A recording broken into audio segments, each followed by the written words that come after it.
In one of my last videos, I explained the process that we usually go through renting a place for clients.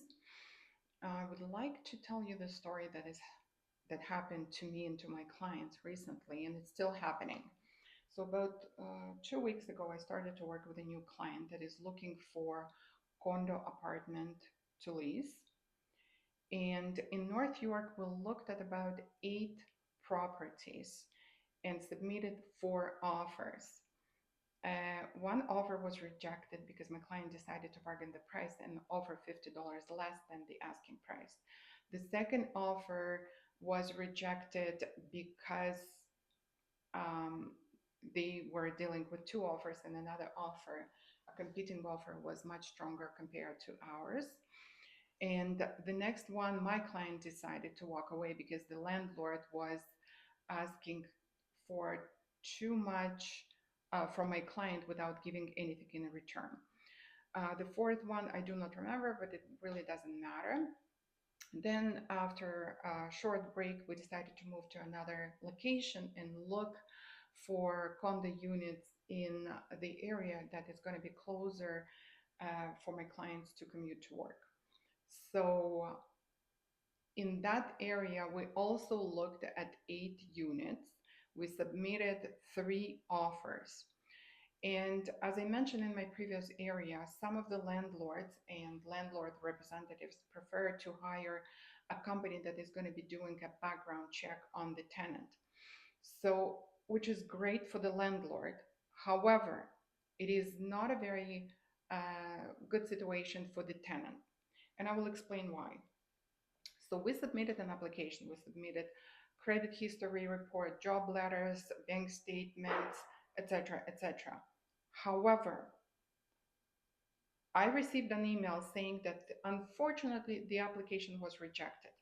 I was trying to contact the listing agent. I was sending emails. I was calling, leaving messages, texting. I never got a feedback what exactly triggered a rejection in our situation. What was wrong?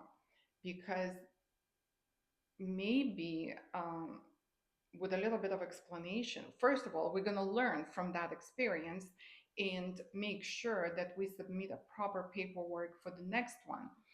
However, no feedback, so we are playing in the dark. We don't know what is happening.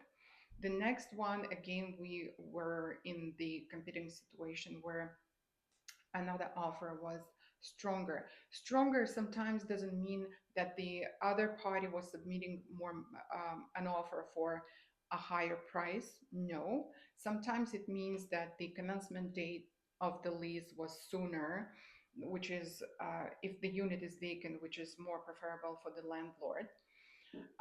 So it could be anything. The third offer was rejected after all of the documents that were submitted, bank statements, saving account statements, job letters, references, everything was intact. But the agent never got back to me to explain what exactly was wrong in our application. Altogether, for me personally, I spend around 35 to 40 hours working with this client. 35 to 40 hours. Commute, research, submitting the paperwork, going for the appointments, showing the properties, communicating with agents, communicating back with the client to explain everything, to be transparent with the client. So why I'm saying all of this? Just to show you how complicated the lease transaction could be.